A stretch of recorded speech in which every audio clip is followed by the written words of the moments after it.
watching now like, "Huh?" So yes, Maryel, thank you so much for joining. Really, really appreciate it. And I think we have a very, very exciting topic today. You're going to be sharing, we're calling it Project Phoenix, so that's what you called it internally. So talking about some of the nurturing programs, some of the webinar series you're doing, and really talking about some of the growth that you've been able to achieve over the past, period. So once again, for those who are not familiar, what is Project Phoenix? Why did you start it? And give a little bit of overview in terms of what it is. Yeah. So Project Phoenix is actually something that we started, was it last year? It's pretty much an A/B test project, right? We needed to improve our new to response to AQL conversion rate. So for people who don't know what new response to AQL is, but basically new is a net new name that we acquire in our database. If they have engaged with us for the first time, they become a response. And then eventually, as they engage with us more, get to a score where they become an AQL. That is probably more widely known as MQL in the B2B marketing space. So that's when a lead is deemed to be ready for the BDRs to follow up on. So we needed to improve that conversion rate that we have for our business. And I've also been meaning to run a series of A/B tests for the commercial side or the growth side of Adobe. So I thought, why don't we hit two birds with one stone with this project? So we already do a lot of A/B testing in the US, as you can imagine, being the Marketo Engage, the marketing automation product within Adobe that we sell.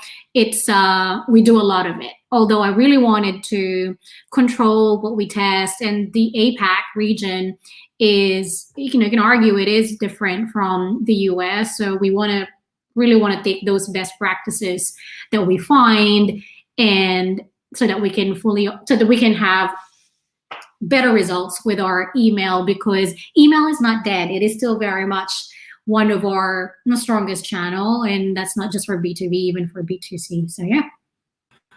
Awesome. Well, thank you so much for giving an overview. I think I've seen a lot of different, particularly B2B newsletters, and I think a lot of them have huge areas for improvement. So I love that, you and the team at Adobe are constantly, experimenting, trying different things, seeing what works, what doesn't work. Perhaps maybe you can share a little bit in terms of what are some of the things that have worked, or what are some of the key insights or learnings from the experimentation that you're running?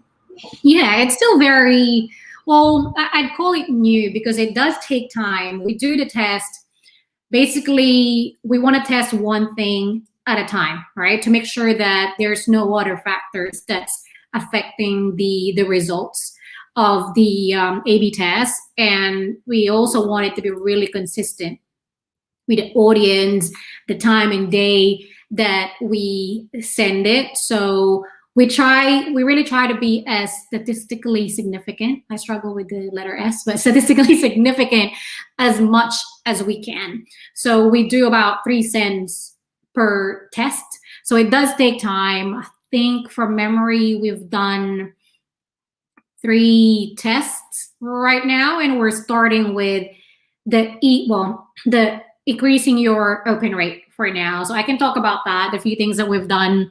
If you are in Marketo or Magento, so for Adobe, those are the 2 primary products that we sell in our team, Magento Commerce and Marketo Engage. So if you are in our database, you would have received emails, and we do have the brackets in most of our emails. So that's the one thing that we check to see if that helps with our open rate, as well as the sender name, right? Having someone from like a name like Maryel from Adobe, or just the team at Adobe. We even tried a more male sounding name versus female sounding name.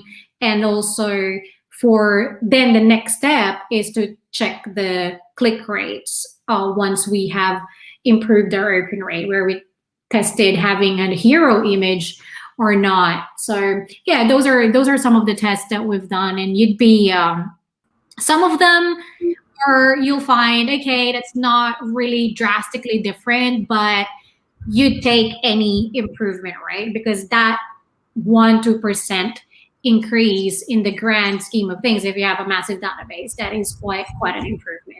And for a volume velocity business like us, that does help out 100%. Yeah, absolutely. I think conversion rate has a huge impact in terms of your end results. And it's interesting to hear some of the experiments you were running, not only in terms of whether it's coming from a person versus a company, or male versus female. I'm curious, how did that one came to be? Because that's yeah, that was a bit controversial, obviously, but it was just, I'm curious. I was just personally curious as well. It hasn't occurred to me like, oh, I don't really care if it's from a guy or girl. I open the email if I'm interested. Nicholas is our head of marketing for the business. So we tested his name versus mine.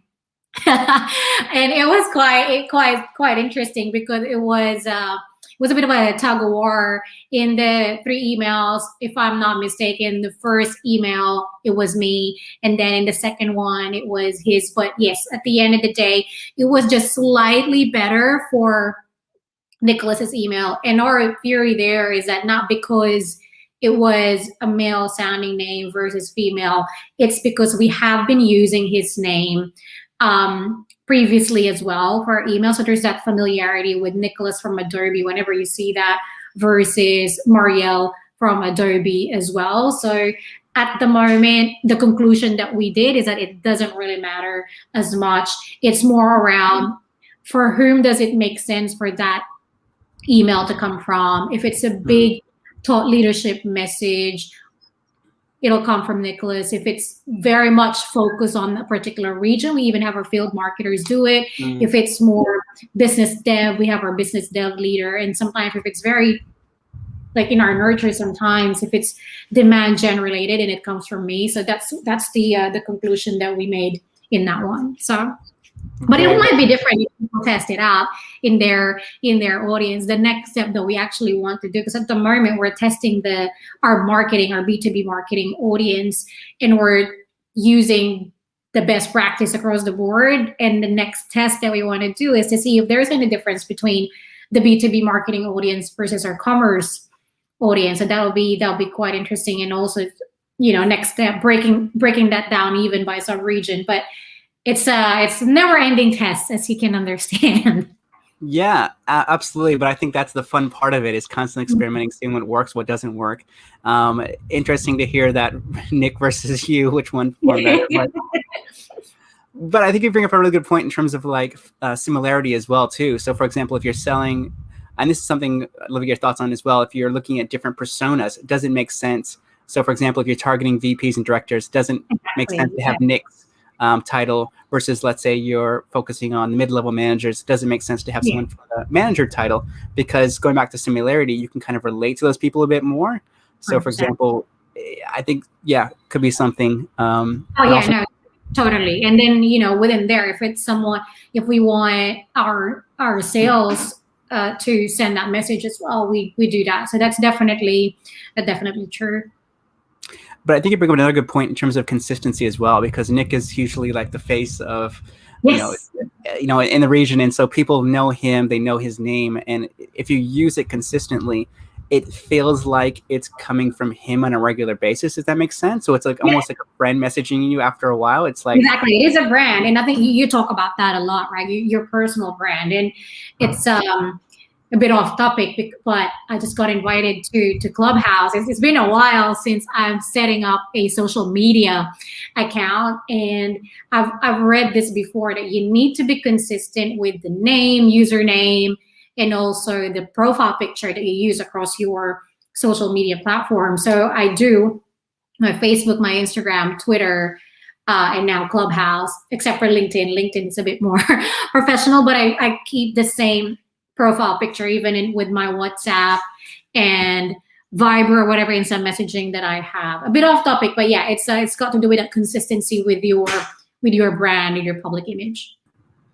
Yeah, no, I think it's extremely important, and I think that's the whole point of the beauty of particularly emails and like social, is it is something that people see you a lot, so they have to be that familiarity in terms of like consistency. They can't be like you in one style one way and then another style on a different platform versus another email. So I think it's a really good point for anyone listening, is consistency in terms of the look and feel, but also in terms of the tone and the people you include can make a big difference.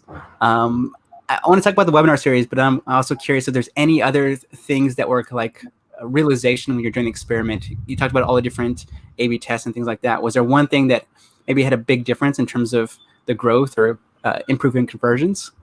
Yeah, so right now, this test isn't done yet. And I was quite surprised by this because I'm a marketer. And as a person, maybe not all marketers are, I'm generalizing. But as a person, I'm very visual. I like neat, colorful, pretty things. I like all of those.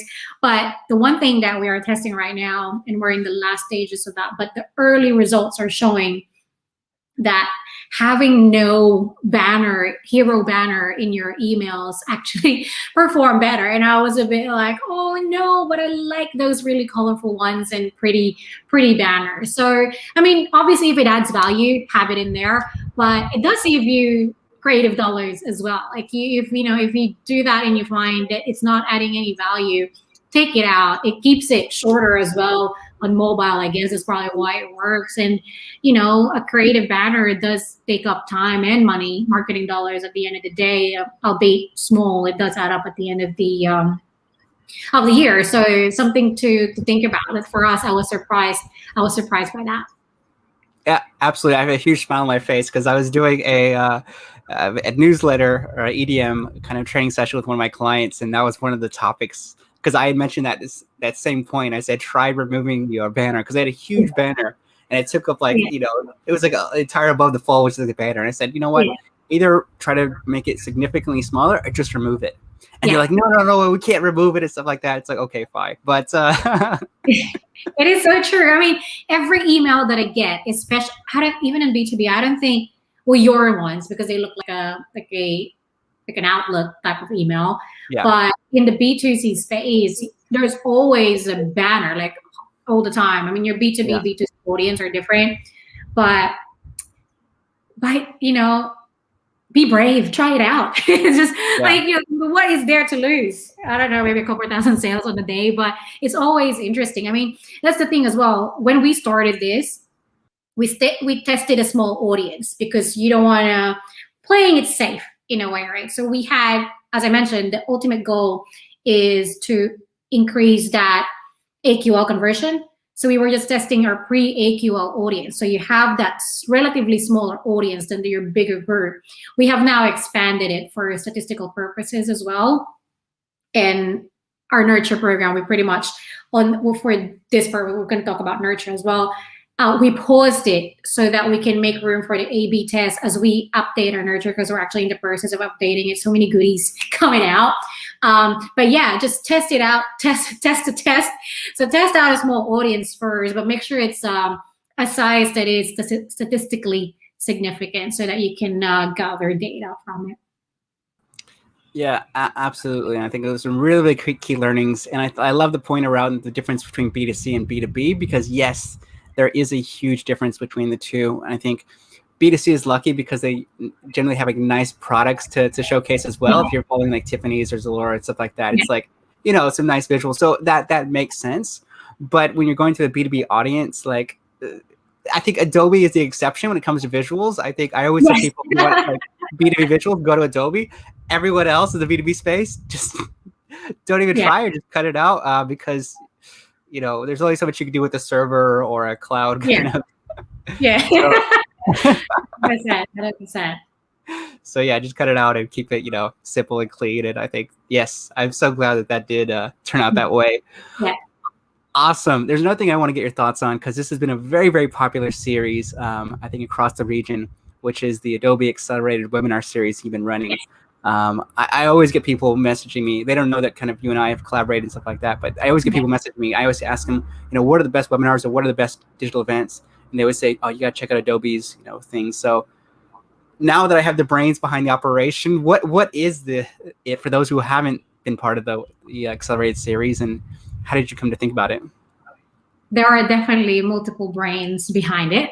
So not just one. And we launched this in 2018, right? So pre-pandemic webinars now compared to then serves different purpose now. So it is a very different environment. But when we launched it, definitely what we wanted to do is for it to stand out. Because Nicholas and I, that's where we agree on things. Like I 100% believe like you don't do anything that is not you're not going to be proud of. So we worked on that. The ultimate goal really is for it to be a good experience for our viewers, and we treated it like a TV show. We wanted it to, we could, that's why we have season 1 when we launched it, and we're into season 2 right now. We wanted to have that Netflix style of experience, which you picture it in your mind, and it's actually a lot easier than done. So when you embark on it, I mean, everyone's got to be doing webinars at this point, especially if you're in B2B or any virtual event, which you can argue a webinar is a virtual event. So when we did that, all right, so launch season 1, we definitely wanted a long running series. And how we did it is that, we have our part 1s and part 2s. Part 1s is your thought leadership type of content, and part 2s is where we dig deeper into technical, a bit more technical. And we didn't know that until probably after about 3 episodes, because people are asking for it. So we did like a spin-off. It's where it's all about the demo series, accelerator webinar demo series, because audience wanted to see more of Magento Commerce. So this webinar is for the commerce platform. So that is the key thing. The viewers, our customers, are number one when we built this. The content should be something that they will really learn something from, get inspired, get some stories from our customers that have had success in e-commerce so that they can learn from them. And even just the simplest things, right? So the creative, the way the webinar platform that we use, we wanted an easy to use platform. Whenever you attend a webinar, there'll always be a housekeeping, like they talk about how to use the platform, so on and so forth. And even for us, even that part, like how can we make that better? So if we recorded a video where it reminds me of those safety videos on airplanes. So it's like that. So you just gotta think about how can you make anything better. And it could start from as simple as the title, the creative, and even but most importantly, at the end of the day, really topic. If the topic resonates and it's good and the speaker is good, you're good to go. Yeah. So once again, some really, really good points. And I think this was one of the biggest questions. No, I think this is one of the biggest questions I got whenever kind of COVID hit and people were making the transition from, offline to online. They said, okay, how can I do a digital event? Obviously, I referenced a lot of what you guys were doing. I think it was, it's an incredible job. But it goes back to the point that you're making. You want to do something different. You want to do something you're proud of and that people find value of. I think that's a big difference, because most people, they use it purely as an opportunity to pitch. Yeah. And I think that's where a lot of people kind of get turned off in terms of offline events. Like, why would I want to spend my time just getting sold to? But I love that you've kind of flipped it upside down. So you started with the practical tips. You started with the thought leadership, and then the how-tos. And then the audience came to you and they said, look, can you show me more about what you're doing? Wow. Because it sounds super cool. And I want to learn how to do it in my company. I want to take what we're doing up a notch. So that is a philosophy that I'm constantly teaching to a lot of my clients and students, is start with that education piece first. If you do that well enough, like you said, if you have a good enough topic, you have a good enough speaker, people will come to you and they will ask you about your product naturally. It's just a natural conversation versus you starting it and saying, look, here's what we offer, here's what we do, here's the new features and stuff like that. People are like, oh, okay. Yeah. But I think even with the product feature, right? So when we do that, we try as much as possible have the customer perspective in there as well. Like, hey, this is technically how you do that. How do you do this? How do you do recommendations and whatnot? But here's a customer that's done that really well, and here's how they do it. So those are really important. And I think you got to listen to your audience, and that's what we do. We do that via a survey. We get a lot of LinkedIn messages whenever we speak at our webinars. So we, more than listening, is actually putting into action what the feedback, based on the feedback that they give you. Just your audience will tell you what they want and what they need, and you just gotta give it to them. Yeah, absolutely. You answered my question. I was going to ask you, how do you come up with the ideas for different topics? Because that's always a big question for a lot of brands. Yeah. If you miss that, then obviously you miss kind of the opportunity. But I think to your point, eventually when you start putting them out, you get some feedback from the audience. And to your point, you start implementing them. But what about when you're just starting out? You haven't put out the series yet. What are some of the ways in which you guys brainstormed ideas for the series? Yeah. So for us, we wanted, as I said, it's all about the experience that we give to our customers, customer experience, but also the topic that we wanted to cover is it's a series that follows your customer journey. Yeah. So we started it from that acquisition all the way to post-purchase service. So we followed that each episode. Each part of that journey, I think we broke it down to 7 steps, gave it to them so they know what to expect as well.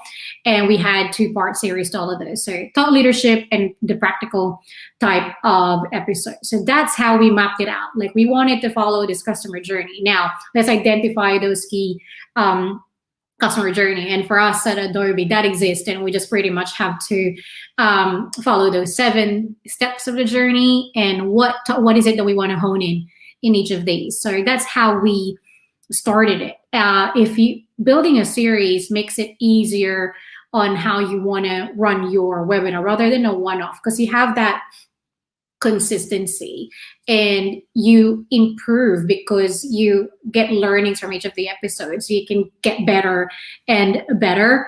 So and it's not just, there are different ways you can play around with a series, right? It could be I don't know, maybe you want to target your existing customers. So it could be about welcoming them into your platform or into your business. And that could be the content around that. Okay, at 3 months, you should be around this, 6, 12, 18, 3 years, 2 years, so on and so forth. And you have product and you have topics that covers that. So it follows a timeline in a way, just like a TV show. You gotta have a story, to tell, and you gotta be entertaining. That's at the end of the day, you have to entertain, because we're people. Even if we're in B2B, we're still people, and we want to be entertained. And you're gonna touch into that emotion somehow as well.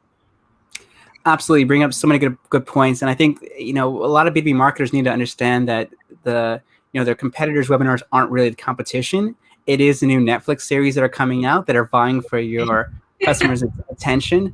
So I think, to your point, that's a great way to get inspiration. I'm constantly looking at what's the best performing movies or TV series or Netflix series as a way for inspiration for new ideas, rather than what's going on in my space, because, for the most part, people would much rather watch a Netflix series than they would B2B. So I love that you've kind of taken inspiration from that, implemented it into what you're doing, starting with the customer journey, because this is, once again, something I'm big on, is doing series versus one-offs. Because it goes back to watching your favorite episode. If there's a beginning, middle, and end, you kind of want to know what's going to go on with the rest. And if you've started this series and you say, okay, now I want to know what happens in the next phase of the customer journey, like you got to let me know. So people get excited for that. And that's something that does not happen in one-offs. You can't just have like one-off and like, okay, a couple weeks later, here's another topic. It's like, okay, there's no kind of consistent thread in terms of what's going on. So I love that you guys are implementing all the things that I love as well. And you can start that short, right? So for us, it lasted for a year. Like, our season 1 lasted for a year. And that's, I think at that point we were doing it every 3-4 weeks, 3 weeks roughly. So, and we have done webinars where it's just a 4-part series or a 3-part series. So you can start small if you just want to test it out first. But there's always a benefit to doing a series. What we find, though, and this is interesting and might be, I don't know if it's controversial, but running a series, I know I'm preaching about it, but what we find as well is, and it is a challenge too, to keep your audience interested the whole way through, because what we find is you always get a drop off in that middle. So when you start seeing that, that's when, okay, you then always optimize, just like with the A/B tests that we're doing. What is it that we need to do to keep that up again? Although 2020 is a bit of a unique year given with what happened, it definitely spiked for us during the peak of the pandemic in particular. Yeah, no, absolutely. I think it is challenging, but it definitely paid dividends. And like I said, I love that you guys are constantly pushing the boundaries. I think it's one of the reasons that I love working with you and the team. We've had a chance to collaborate for the past few years now. So it would be remiss of me if I didn't ask, how was your experience of, us collaborating over the past few years? Yeah, no, it's definitely been great. So for those watching, so we started with a paper, didn't we? So it's like a research paper that we did, and your team were the copy on that one. And now we really love well, different people have different preference to their copyright, but this is where you got to put your personal preference aside and look at what your audience is saying and what they engage with, what are they responding to. And now we've expanded our work with you guys with our demand gen. It is our demand gen email. You're looking at improving copy, because always optimizing, not just your content. Like, oh, I'm not getting enough registration for my webinar. Yes, if your topic is good, your speaker is good, but it could also be the subject line. Like it doesn't resonate. Like the subject line doesn't tell you what the email is going to be about. And that is critical. And so is your social post, along with the banner that you will have in there that will catch someone's attention as you scroll through LinkedIn, right? So it is very important that those key things actually grab attention so that you can convert and get them. And then once they have attended a few of your webinars, they'll know, okay, they do good stuff. Every time they see something from you now, they'll be like, at least have a look at it. If the topic makes sense or they want to learn more of that, then they'll register. So yeah, it's quite interesting how very minor changes to anything helps out. I mean, you've seen our copy, you've tweaked a few of them. I've given you old emails, old posts, and hey, how can we spice this up a little bit? Because, it's just being a bit brave because some of our emails come from the US as well. Nothing wrong with our US colleagues, but they choose words differently. Sometimes there are references to sports that we don't play here in region. So there are differences and we need to account for that. Yeah, absolutely. I think it does help that I've, originally from the US, but I've been in Asia for 13 years and the team is based in Asia. But I think to your point, a lot of the big part of what we've been able to achieve is really through, obviously, you and the team's leadership and allowing us the freedom. I think it's one of the reasons that we love collaborating with you guys is just we get so much freedom to do different things and push kind of the boundaries. So it really, I think, helps in terms of experimentation, in terms of taking things up a notch. So like I said, we're extremely fortunate to be collaborating with you and the team on just, having the freedom to do fun stuff and do stuff we're proud of as well. I think that's what we're very excited about. Yeah, no, 100%. And you gotta, if it doesn't work, if that style doesn't work, then all right, we'll try something else. And that's, it's always good to try new things out. But sometimes you gotta, when they say don't break something that is not broken, I'm not saying that right, but you know what I mean. But there's always still room for improvement. That's what I'm saying. Where it's very important to test, and if you really want to play it safe, test it with a smaller audience and document things as well. We're in the process. You've worked on our social media copyright, Joe. So that was for Q1. So we're going to look at how that performed now, is seeing the minor changes that we've done. And literally the changes that you've done in there, you added emojis and breaking up the lines. So those things, like we'll see what works. But yeah, 100%. Awesome. So glad to hear that. I guess last question is around, what is one thing that you would love to see more B2B marketers doing that they're currently not? Okay. There's probably a lot, but the number one for me is to have fun, right? Have fun in your campaigns, and you don't have to do cool things. Literally, your LinkedIn account or your social media accounts, they don't have to have the cool things. I mean, I thought about TikTok and everyone pushed back on that. But for me, it's just really think about the people that we sell to. Yes, it's not our own money that we spend in B2B. I'm hoping that the audience majority are in B2B, but if you're not, but for B2B marketers in particular, it's the decision making. There are many people involved.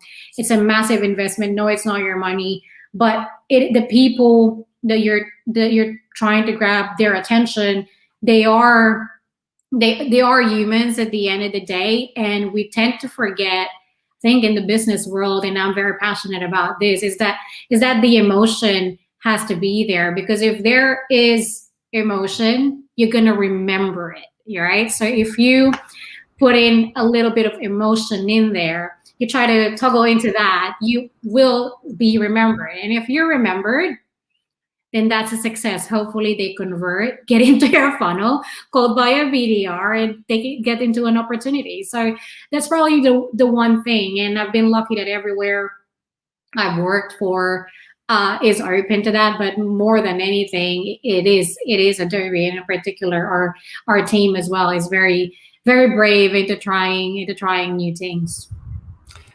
Absolutely, I couldn't agree more with that. And even in my trainings and exercises, I always ask people, okay, close your eyes and think of one thing, a memory that really is strong and really close to your heart and things like that.